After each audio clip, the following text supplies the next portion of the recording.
ठीक कर रहे हैं, मैं उसको मानता हूं, आपके अनुसार अच्छा आप कह रहे हैं, और कह करके उनसे अलग हो जाना चाहिए, ताकि समय हमारा बर्बाद नहीं हो, उससे ज्यादा हम उलझे नहीं, किसी गलत भाषा में हम पेश नहीं आवे। अगर वह आगे बढ़ रहा तो हमको पीछे हटके मिठास बोली मधुर बोल करके उनसे क्षमा मांग लेना, तो वही हमारा अच्छा है। क्योंकि जिसके पास समझदारी कम है वह कुछ भी कह सकता है, कुछ भी बोल सकता है, उससे हमारा आचरण धूमिल होगा, विचारहीन हो जाएंगे। इसलिए उनसे हम लोगों को उसके साथ आगे बात न करें, उन्हीं को हम ऊंचे स्थान दे करके हम बगल हो जाए, हट जाए, ताकि उन्हें मन में हो कि वह हमसे हट गया, पराजय हो गया। पराजय ही अच्छा है, बराबरी करना गुनाह है। विद्वानों के लिए, महान व्यक्ति के लिए बराबरी करना, वह उसे जीवन में घात होगा, हानि होगी। इसीलिए उनसे ज्यादा बात नहीं करना है। जैसे बड़े बड़े विद्वान, जैसे महर्षि सुपथ भगत को देखिए, जब उसको आमंत्रित नहीं किया गया वह अपने काज में लगे रहे। जब आमंत्रित हुआ, आए युधिष्ठिर के सभा में और सीधे आदेश हुआ, भोजन किए। कहा गया आप क्यों नहीं आए थे, हमको आमंत्रित नहीं किया गया था, आमंत्रित हुए तो हम आ गए। और वह भोजन किए, एक बार दो बार। द्रौपदी के मन में हुई कि आखिर ये कोई स्वाद नहीं बताई, सीधे भोजन कर लिए। हमने बहुत तरह के व्यंजन बना कर कि हमें स्वाद कहेंगे, मगर यह नहीं कि कुछ समझदारी। सुपथ भगत जी इस बात को समझ गए। जब अर्जुन पूछने गया कि गुरुदेव घंटा 2 ही बार बजा, कहा अर्जुन जाके द्रौपदी से पूछो, मैं क्या कर सकता हूं। जब अर्जुन जाते हैं द्रौपदी से पूछते हैं, क्या तुम कुछ बोली है।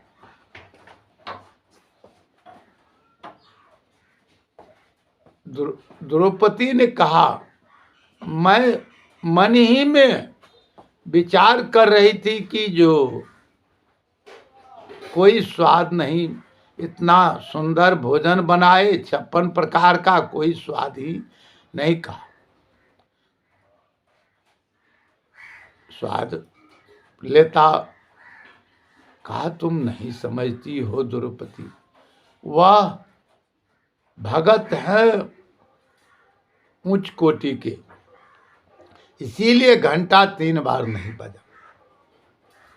फिर सुपथ भक्त जब अर्जुन आया सुपथ भक्त के नजदीक, कहा अर्जुन द्रौपदी से पूछो चटनी में नमक दी है। कहा चटनी में नमक दी है। द्रौपदी के मन में हुआ कि वास्तविक में अर्जुन ने जो कहा सत्य कहा, बिल्कुल सत्य कहा। जो ये बहुत धर्मात्माओं हैं, पहुंचे हुए, महान महात्मा हैं, चरित्रवान हैं, गुणवान हैं, उतने प्रकार के व्यंजन बनाने में भी चटनी में मैंने नमक भूल गया था, मुझे याद करा दिए,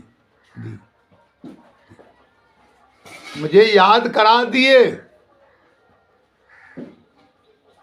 वास्तविक में मैं जो समझ से और समझ की ओर जा रही थी, मुझे वह याद करा दिए।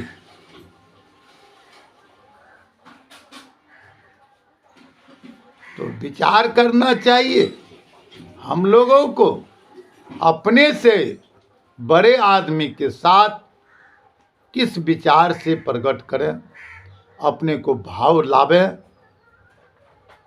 जो हम क्षमाशील होंगे। बहुत तो 88,000 पंडित खा चुके थे, मुनि लोग, जिसको पंडित कहते हैं, ब्राह्मण कहते हैं, मगर घंटा नहीं बजा। एक सुपथ भगत आने के बाद घंटा बजा। हमारी समाज जो है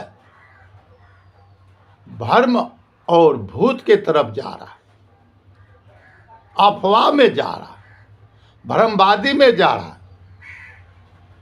आध्यात्मिक से बिछुड़े हुए हैं, आध्यात्मिक से जुड़े हुए नहीं हैं।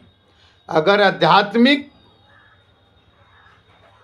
में जो रहता है वह सार काम करते हैं। मंदिर, मस्जिद, गिरजाघर दौड़ नहीं लगाते, काशी, मथुरा, प्रयाग कहीं दौड़ नहीं लगाते। हाँ, जाना चाहिए, वहाँ की रस्म रीति रिवाज, अच्छे बातों को सुनना चाहिए, देखना चाहिए, और आकर के अपने यहाँ बाल बच्चे के साथ अच्छे विचार से, अच्छे वाणी से, अच्छे रास्ते पे चलना चाहिए। उनका सुंदरता को लेना चाहिए, अच्छे को लेना चाहिए, सार को नहीं।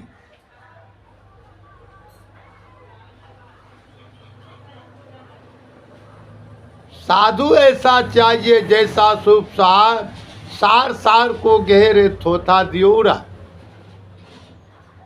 जैसी हमारी माँ बहन सूप से दाने को समेट लेती है, रख लेती है, उसी प्रकार हम लोगों को ज्ञान रूपी सूप से और विवेक रूपी विचार से अच्छे को रख लेना चाहिए और कूड़े कचरे को बाहर कर देना चाहिए। उस पर किसी तरह का भेदभाव नहीं रखना चाहिए। हमको अच्छे से जरूरत है, असार से नहीं, सार से, ताकि जीवन महान हो, चरित्रवान हो, हमारी चरित्र धूमिल नहीं हो। सत्य की ओर चलना चाहिए, निष्ठा से चलना चाहिए, प्रेम और विचार को भाव बनाना चाहिए। गुरुदेव कबीर ने कहा है, कबीरा गर्व न कीजिए काल गए करके, क्या जाने कित मारिए, क्या घर क्या परदेश। कबीर देव ने कहा, अपने शरीर में गर्व और गुमान नहीं करना चाहिए। गर्व और गुमान करने के बाद शरीर उसका क्या होता है, विनाश होता है, उसके ऊपर काल खड़ा हो जाता है और उसका सब कुछ नाशवान हो जाता है, नाश हो जाता है। इसलिए कबीरा गर्व न कीजिए काल गे करके। जो कहते हैं हम कल करेंगे, परसों करेंगे, वह अभी कीजिए। कल जो कल जो कीजिएगा अभी कीजिए, और परसों जो कीजिएगा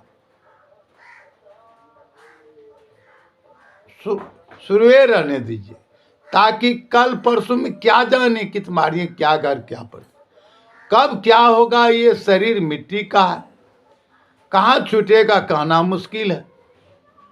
इसीलिए कल परसों हम लोगों को नहीं करना चाहिए।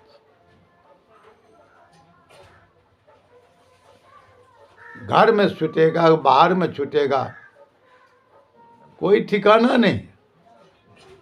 रात में छूटेगा कि दिन में छूटेगा कि शाम में कि भोर दोपहर, कोई ठिकाना नहीं है। इसलिए कबीर देव ने हम लोगों को सावधान कर दिए हैं,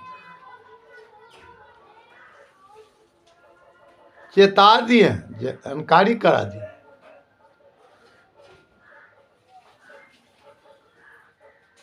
कबीर साहब कहते हैं, चलती चक्की देख के दिया कबीरा रोज, दो पाटन के बीच में सबूत बचा न कोई। ये शरीर और मन और चेतन पुरुष जीव तीनों के बीच में जो गुरु के शरण में लगे रहते हैं वह बचे रहते हैं, और जो गुरु से अलग होते हैं मन और जीव के बीच ये पिसे चले जाते। किल क्या है? ज्ञान है। गुरु ज्ञान देते हैं, अज्ञान को दूर कर देते हैं, भ्रम को हटाते हैं, भेदभाव को मिटा देते हैं। ऐसे गुरु के शरण में रहना चाहिए। जो गुरु अपने सदृश बना ले, जीवन को स्वच्छ के चरित्रवान बना दे, ऐसे गुरु के संसर्ग में रहना चाहिए। भेदभाव से हटा दे। गुरु तो बहुत है, अनेकों है,